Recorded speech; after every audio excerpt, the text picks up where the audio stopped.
Aide à la presse. Le ministre Alioune Sall interroge la gestion des 800 millions de francs CFA et dévoile les montants versés aux médias. Le ministre de la Communication, des Télécommunications et du Numérique, Alioune Sall, a lancé ce vendredi la nouvelle plateforme de déclaration des médias, en profitant de cette occasion pour soulever des préoccupations majeures concernant le fonds d'appui à la presse pour l'année 2023.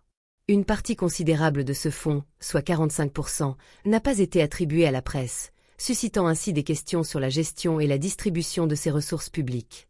800 millions de francs CFA non attribués, un manque de transparence dénoncé.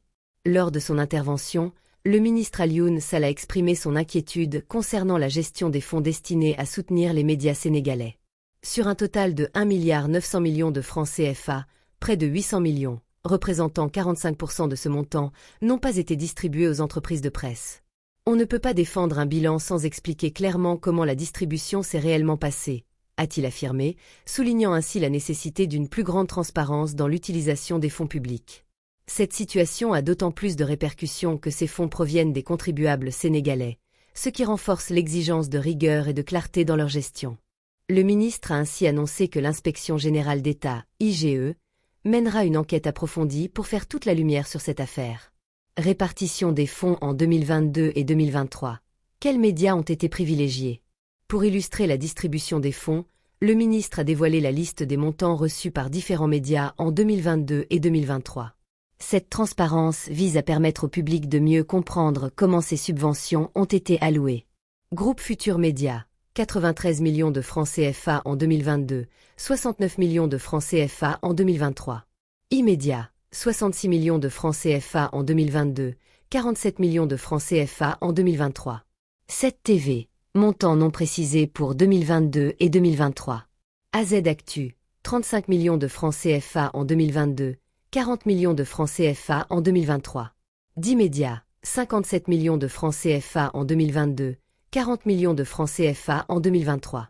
Sunoulamb, Stade, 30 millions de francs CFA en 2022, 30 millions de francs CFA en 2023.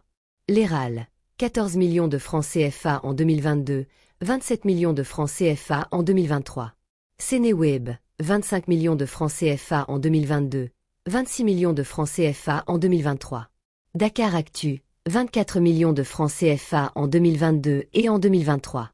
Sud Communication, 35 millions de francs CFA en 2022, 22 millions de francs CFA en 2023. Walfadjri, 70 millions de francs CFA en 2022, 20 millions de francs CFA en 2023.